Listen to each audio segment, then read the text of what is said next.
अभी आपने देखा होगा एक मिस्टर चौधरी, बाटा सीट है मथुरा के अंदर, और वो मिस्टर चौधरी मायावती जी को करप्ट करके उनका भला भला करके उनको अपमानित करने की बात कर रहे हैं। अरे भाई, पूरे देश का धन, पूरे देश का सारा पैसा लूट के तुम लोग खा गए, और हमारे समाज की बहन बेटी अगर मुख्यमंत्री बनी, आप उसको करप्ट कहते हो? शर्म नहीं आती आपको? ये हमें स्वीकार नहीं है।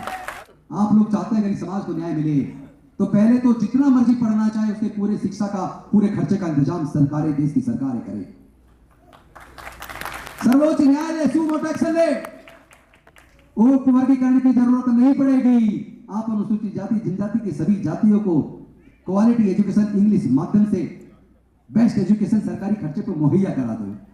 हायर एजुकेशन की पूरी फीस उनकी माफ करा दो। ये बच्चे पढ़ जाएंगे, एग्जाम में बैठकर एग्जाम पास को करके अपना हक ले लेंगे। उपवर्गीकरण एक धोखा है, ये हमें स्वीकार नहीं है।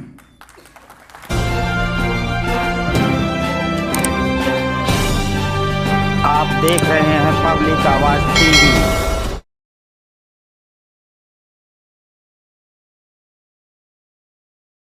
ये रिजर्वेशन हो सकता है आने वाले कुछ सालों के बाद हमारे लोग अपने आप अपनी लड़ाई लड़ने को तैयार होंगे। खुद इस रिजर्वेशन को ठोका मारने के लिए हमारे लोग तैयार हैं, क्योंकि हमें जल जंगल जमीन में हिस्सा चाहिए।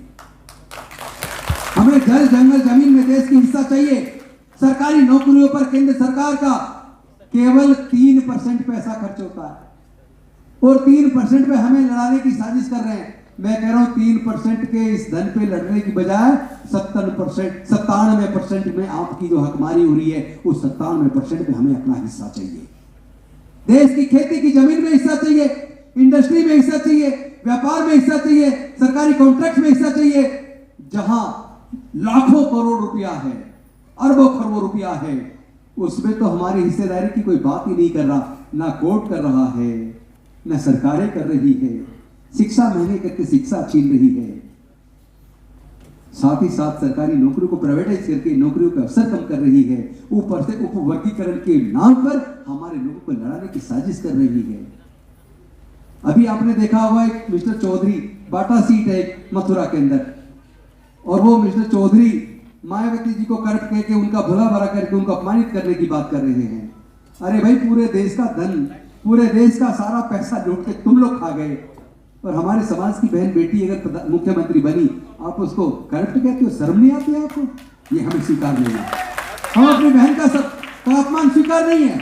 हम अनुसूचित जाति जनजाति पिछड़े वर्ग और माइनॉरिटीज के लोगों से एक अपील करना चाहते हैं, और अपील यह है कि धार्मिक जुलूसों में अपने बच्चों को भेजना बंद कर दो।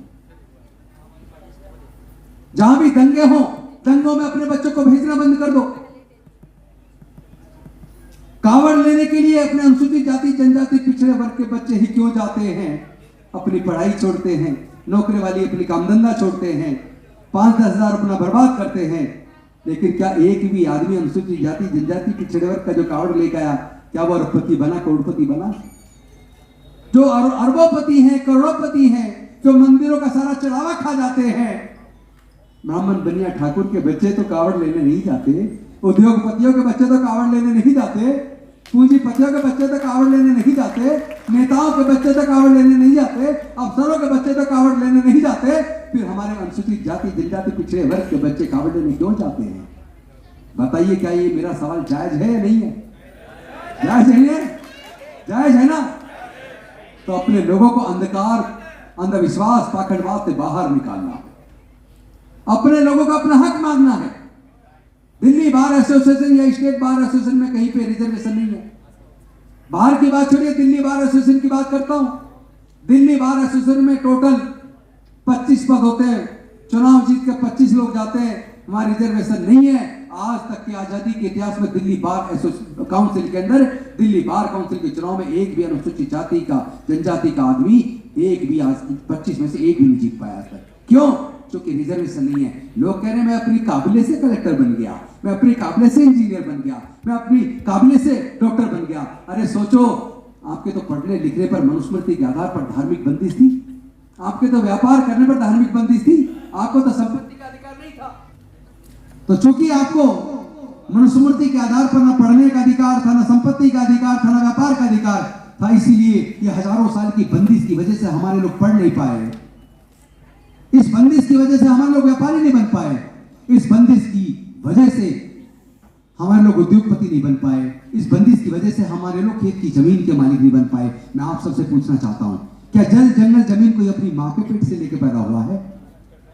जल जंगल जमीन और प्राकृतिक संसाधन जहां से लाखों अरबों करोड़ों रुपए पैदा होता है, उसमें हमारा हिस्सा कौन खा गया? क्या ये सवाल जायज नहीं है? उपवर्गीकरण करके हमें लड़ाना चाहते हो? अरबों खरबों रुपए तुम डकार गए, हमारी हक की हकमारी तुमने की है और कहते हो दलित दलित का हक खा रहा है। ये मुझे स्वीकार नहीं है, ये हमें पूरे समाज को स्वीकार नहीं है। आप लोग चाहते हैं अगर इस समाज को न्याय मिले तो पहले तो जितना मर्जी पढ़ना चाहे उसके पूरे शिक्षा का पूरे खर्चे का इंतजाम सरकारें, देश की सरकारें करें। सर्वोच्च न्यायालय सुमोटो एक्शन ले, उपवर्गीकरण की जरूरत नहीं पड़ेगी। आप अनुसूचित जाति जनजाति की सभी जातियों को क्वालिटी एजुकेशन इंग्लिश माध्यम से बेस्ट एजुकेशन सरकारी खर्चे पर मुहैया करा दो। हायर एजुकेशन की पूरी फीस उनकी माफ करा दो। ये बच्चे पढ़ जाएंगे, एग्जाम में बैठकर एग्जाम पास को करके अपना हक ले लेंगे। उपवर्गीकरण एक धोखा है, ये हमें स्वीकार नहीं है। क्रीमी लेयर एक धोखा है, हालांकि आपने सलाह दी है केवल क्रीमी लेयर की, मैंडेटरी नहीं है, लेकिन हमें वो भी स्वीकार नहीं है क्योंकि हजारों साल तक जाति की वजह से हमारा उत्पीड़न हुआ, हमें अछूत माना गया। तो ये जो रिजर्वेशन मिला, इसका आधार अछूतपन, सामाजिक एवं शैक्षणिक पिछड़ापन, इसका आधार कोई आर्थिक नहीं है।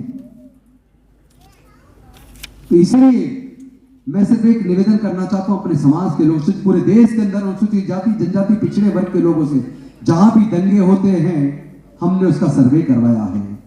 दंगों में मरने वाला भी दलित या माइनॉरिटी का आदमी, मारने वाला भी दलित पिछड़ा या माइनॉरिटी का आदमी, जेल जाने वाला भी दलित पिछड़े वर्ग या माइनॉरिटी का आदमी, और बर्बाद होने वाला भी दलित पिछड़े वर्ग या माइनॉरिटी का आदमी या आदिवासी। लेकिन जो मरवाने वाला है, जो दंगे करवाने वाला है, उसका कुछ नहीं बिगड़ता, उस पर कोई केस दर्ज नहीं होता, उसका कहीं नाम नहीं आता। तो फिर दंगों में तुम अपने बच्चों का इस्तेमाल क्यों होने देते हो? मैं तमाम दलित पिछड़े आदिवासी माइनॉरिटी के लोगों से निवेदन करता हूं, अंधे अंधकार में डूबे हुए धार्मिक जुलूसों में अपने बच्चों को, जो तलवारें जहां लहराई जाती है वहां अपने बच्चों को भेजना बंद करो। अपने बच्चों को अंधविश्वास पाखंडवाद से बाहर निकालकर पढ़ाई के रास्ते पे भेजो। उनके हाथों में किताब दो, किताबों से ज्ञान आएगा, ज्ञान से ताकत आएगी, ताकत से हमारे बच्चे लड़के जीतना सीख जाएंगे। हम लड़ेंगे, हम जीतेंगे। जय जय जय जय जय भीम, जय भीम, जय भीम, जय जय जय जय जय भीम, जय भीम, जय भीम, जय जय जय जय जय भीम, जय भीम, जय भीम। बहुत बहुत धन्यवाद, शुक्रिया। और आप सभी को मिशन जय भीम की चौथी वर्षगांठ पर बहुत बहुत शुभकामनाएं। और हमारी दिल्ली इस बार का कार्यक्रम केंद्र ने नहीं बल्कि दिल्ली की टीम ने किया। निमंत्रण भी सारे दिल्ली की टीम ने दी, हमारा उसमें योगदान नहीं था। मैं दिल्ली की टीम को और सारे साथियों को बधाई देता हूँ, शुभकामनाएं देता हूँ एक अच्छे आयोजन के लिए। और थोड़ी और मेहनत कीजिए। अब पूरे देश में भारत को बौद्धमय बनाना, भारत को न्याय के रास्ते पर ले जाने की लड़ाई अभी हमने लड़नी है। धन्यवाद, थैंक यू, जय भीम, नमो बुद्धाय, जय भारत।